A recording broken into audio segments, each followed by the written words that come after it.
नमस्कार, तहकीकात में आपका स्वागत है। मैं अमित झा। जैसा कि हम 7 महीने पहले ब्रह्मपुर में आए थे तो यहाँ पर एक मुखिया जी से मिले थे। जैसा कि हमने पहले भी कहा था कि क्यों पड़े हो चक्कर में, कोई नहीं है टक्कर में, तो ये बिल्कुल सही साबित हुई और इस बार जीत का चौका मारा है इन्होंने। और चुनाव के अंदर क्या क्या परेशानियाँ हुई, इनसे बातचीत कर पता करेंगे और आने वाले टाइम में चुनाव जीतने के बाद ये क्या क्या करना चाहते हैं, कौन कौन सी समस्या भी हैं जो पिछले बार अधूरी रह गई थी, वो समस्या अब कितने दिन में पूरी हो जाएंगी, ये भी बातचीत करेंगे। नमस्कार बॉस। नमस्कार। तो ये बताइए, पहले तो चुनाव तो अब जीत चुके हैं, चुनाव के अंदर हमने सुना कि विरोधी ने बड़ा परेशान किया, क्या क्या परेशानियाँ करी ये बताइए।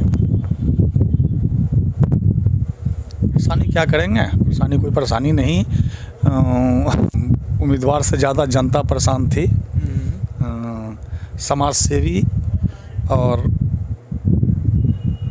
समाज के प्रति लापरवाह लोगों के बीच कोई अंतर नहीं रह गया था जनता की नज़र में। पैसे का बोलबाला रहा, विरोधियों ने जम के पैसे खर्च किए। और हमने तो ये सुना था जो आप मेन कार्यकर्ता होते हैं उनके घर के पास जाके वो जरूर ज़्यादा देर तक बाजा बजाते थे। वो सब परेशानी है, वो सब तो चुनावी परेशानियां होती ही हैं, लेकिन हमें जनता पर पूरी तरह भरोसा था। जब वो उनका नाम मैंने सुना कि वो चुनाव में हमारे अगेंस्ट आ रहे हैं, तो 3 कैंडिडेट थे जिसमें एक बहुत ज़्यादा सक्रिय नहीं थे, नॉमिनेशन करके बैठ गए थे, 2 सक्रिय थे और एक वो दोनों का कोई सामाजिक पृष्ठभूमि नहीं है, न पारिवारिक न व्यक्तिगत।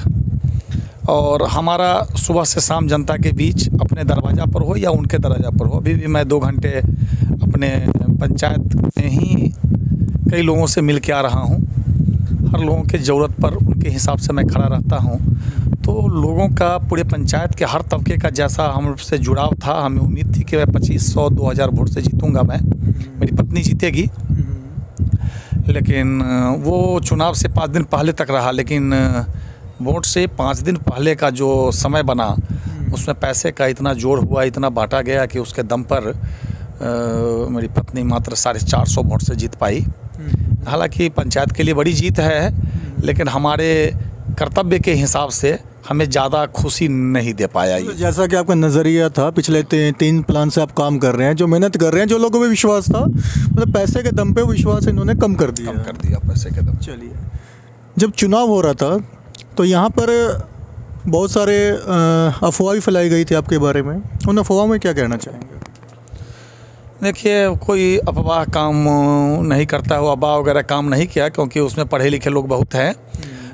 वो 2 तरह का मेन अफवाह था कि वो डीलर के कारण था कि राशन समय से नहीं मिलता है, ये मिलता है। तो जनता जानती है कि आज जन वितरण प्रणाली या आपके चैनल के माध्यम से हो, सरकार के कानून के माध्यम से हो, या लोग भी देखती है कि अब जन वितरण प्रणाली विक्रेता को मुखिया से वितरण का आदेश या अभिसरब उठाव का आदेश ये सब लेने की ज़रूरत नहीं है, और न ही ग्राम पंचायत से राशन कार्ड निर्गत होता है। तो आप समझ सकते हैं कि जब पहले था कि मुखिया ही सूची बनाते थे कि कौन लोग अंत्योदय के योग्य हैं, कौन अन्नपूर्णा के योग्य हैं, तो अब ऐसा होता नहीं है, लिस्ट बनता नहीं है, और राशन कार्ड भी मुखिया के द्वारा ही निर्गत होना चाहिए वस्तुतः। लेकिन सरकार ने ऐसा नियम नहीं रखा गया है। सब संविधान और कानून के नीचे काम करने वाले हैं, चाहे वो मुखिया हों या जो भी हों।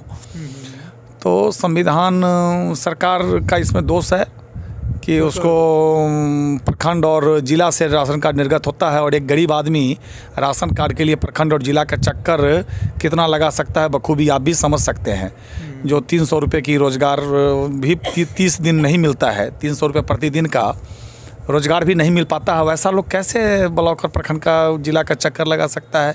लेकिन नियम है तो वहीं लगाना पड़ेगा। मतलब कि सरकार का नज़रिया ऐसा होना चाहिए कि पंचायत में ही कहीं ना कहीं ऐसी व्यवस्था करनी चाहिए कि लोग अपने राशन कार्ड वहाँ के बनवा लें, और मुखिया जी का होना चाहिए, ग्राम कहीं ना कहीं नहीं होना चाहिए। अगर कहीं ना कहीं अभी जो स्थिति है उसमें तो मुखिया का चुनाव ही नहीं होना चाहिए।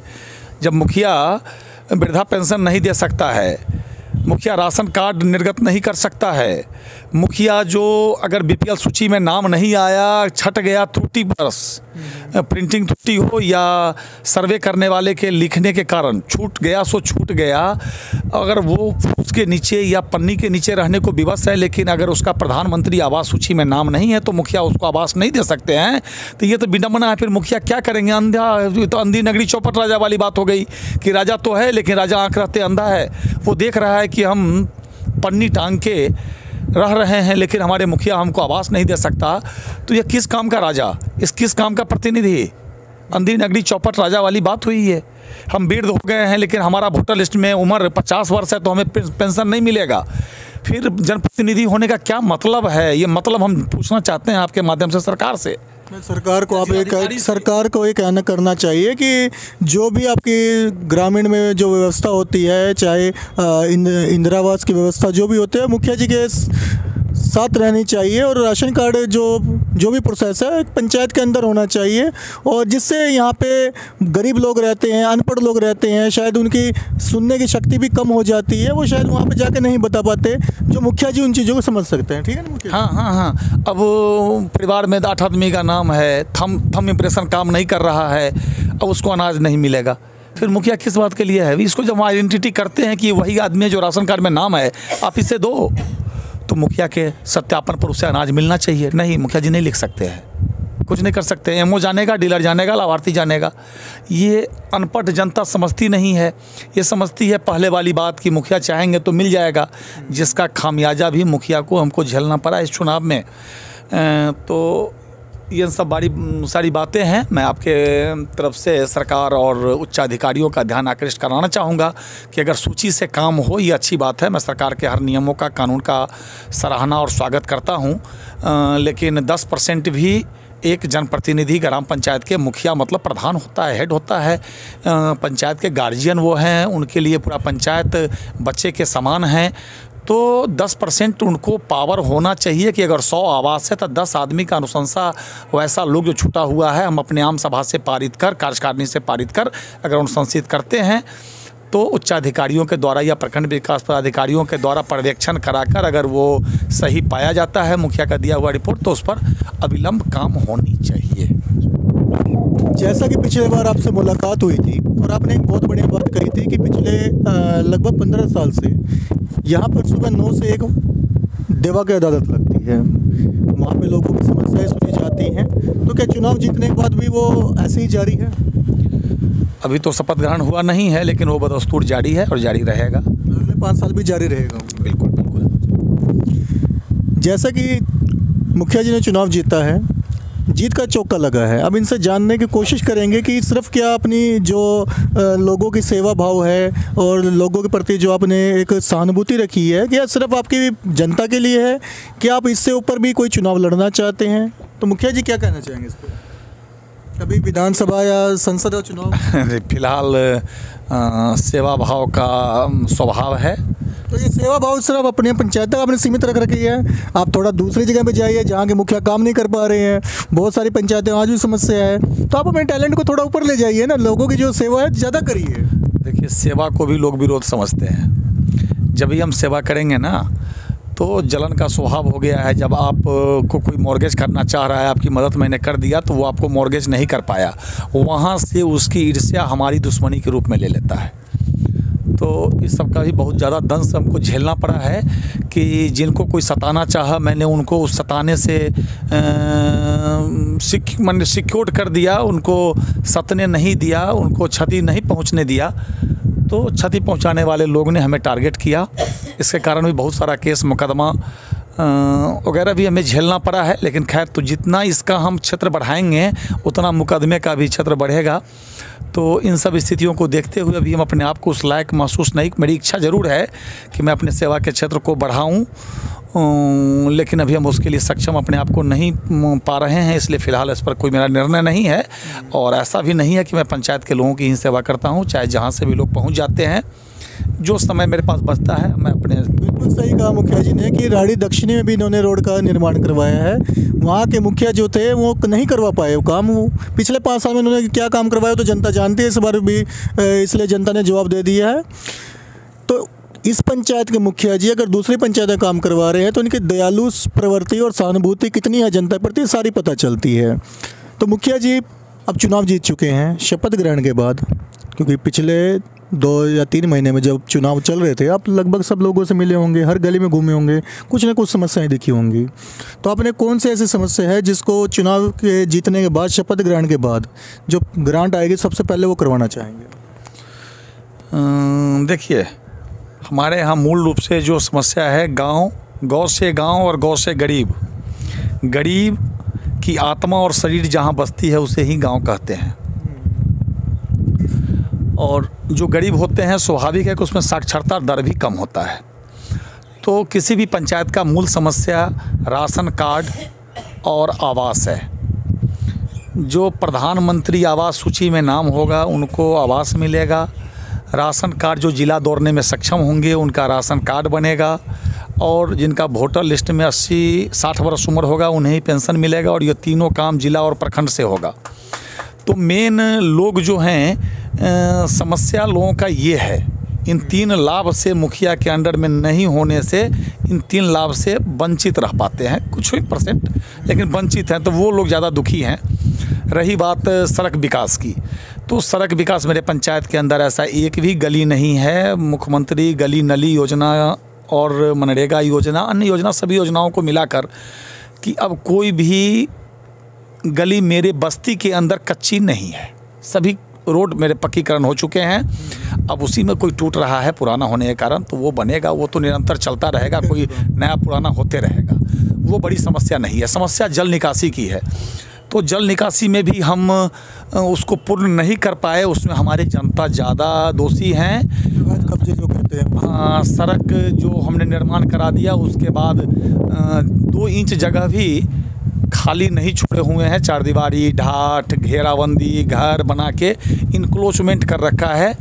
तो हमारा लगातार अपने ग्रामवासियों से आग्रह चल रहा है, आम सभा के द्वारा, व्यक्तिगत मुलाकात के द्वारा, पंचायत के भ्रमण के में हर तरह से मैं लोगों से आग्रह करते आ रहा हूं कि आप अतिक्रमण हटाएं, कम से कम 3-3 फीट सड़क के बाद खाली जगह छोड़ें ताकि नाला निर्माण का काम हो सके और पंचायत के अंदर बस्ती में जल जमाव की समस्या ना हो। बहुत बढ़िया बातें कही कि सड़कों का निर्माण हो चुका है, लगभग हम भी बहुत दिन घूमे हैं, यहाँ पे कोई हमें ऐसी कच्ची सड़क नहीं मिली है। और जल जमाव की जो समस्या है वो मुखिया जी के कारण समस्या नहीं होती, वो लोग अवैध कब्जे कर लेते हैं, कहीं अपने घर की दीवार आगे कर लेते हैं। तो उससे क्या होता है कि जो नाली की जगह सरकार ने बनाई है और मुखिया जी ने निर्धारित की गई है वो नाली नहीं बन पाती है। तो मुखिया जी अब हमारे चैनल के माध्यम से अपनी जनता को क्या संदेश देना चाहते हैं? आग्रह करेंगे कि वो शहर से छोड़ दें जगह, ताकि हमारे विकास कार्य निर्बाध रूप से चल सके। और 5 साल निर्बाध रूप से मैं विकास कार्य अगर कर पाया तो जल जमाव की समस्या बस्ती के अंदर नहीं रहेगी। और किसान भाइयों से भी आग्रह करेंगे, जो कच्चा नाला कहते हैं, बाहा कहते हैं, पैन भी उसको बोलते हैं कहीं कहीं, उसको भी लोगों ने अतिक्रमण कर रखा है, जिसके कारण इस बार के बरसात में कृषि योग्य भूमि में भी जल जमाव रहा, जिसके कारण रबी का फसल नहीं हो पाया। लेट अभी तक गेहूं का भाव संपूर्ण नहीं हो पाया है, जबकि गेहूं बुआई का अव्वल टाइम 15 नवंबर से 15 दिसंबर होता है। आज हम लोग 19 दिसंबर में चल रहे हैं, लेकिन 50% भी गेहूं की बुआई ख़त्म नहीं हुई है, क्योंकि वो ज़्यादा ज़मीन में नमी ज़्यादा है आज भी। जैसा कि मुखिया जी ने बता दिया है कि किसानों की दिक्कत है, एक लास्ट क्वेश्चन पूछते हैं कि किसानों को दिक्कत सिर्फ ज़मीन से नहीं है, खाद और बीज की बहुत समस्या है। आप कहीं भी चले जाते हैं तो वहाँ पर खाद बीज की लाइन लगानी पड़ रही है, इसकी सबसे बड़ी समस्या क्या है सर? इसमें तो किसान बड़ी त्रस्त है अभी। सही विषय की ओर आपने कि चाइना से जो आ रहा है ये शायद इस बार जो खाद आता है वो एक्सपोर्ट नहीं हो पा रहा है। जैसे भी हो, ये बड़ा उच्च स्तर की बात है, लेकिन सरकार कहीं ना कहीं सरकार के सजगता में कमी आई, जिसके कारण किसानों को खाद उपलब्ध नहीं हो पाया। सरकार को इस पर ध्यान अविलंब देना चाहिए। अब तो DAP का समय पास हो रहा है, अब आने वाले समय में लोगों को यूरिया की जरूरत पड़ेगी। हम सरकार से निवेदन आग्रह करेंगे कि यूरिया की समस्या ना हो पाए, यूरिया की समस्या पाए, क्योंकि लगभग भारत में शायद ही किसी स्टेट में इतनी समस्या होगी किसानों के साथ जितनी समस्या बिहार में होती है। या तो ये कह सकते हैं कि यहाँ के किसान आंदोलन नहीं कर रहे हैं, इसलिए शायद यहाँ के जो सीएम है उनका ध्यान नहीं जाता है। बाहर के किसान आंदोलन करते हैं, सरकार के जो भी नीतियाँ होती हैं, इस बार सरकार के 3 जो कानून थे वो भी तोड़वा दिए हैं किसानों ने। तो हो सकता है शायद किसानों को आंदोलन करना पड़ेगा, तभी यहाँ की सरकार किसानों को देखेगी। तो ब्रह्मपुर में मुखिया जी ने जीत का चौका लगाया है। ये आपके मुखिया जी अगले 5 साल तक, तो मुखिया जी के साथ विश्वास बना के रखें, क्योंकि मुखिया जी ने कोई ऐसा काम नहीं किया जिससे आपका विश्वास टूटे। पिछले 15 साल से मुखिया रहे हैं, इस बार ही मुखिया हैं, और हो सकता है कि आने वाले टाइम में 5 बार भी हो जाएगा, जीत का छक्का भी लगेगा। अब कब तक ये सिलसिला रहेगा ये तो देखने वाली बात होगी। तो जुड़े रहे हमारी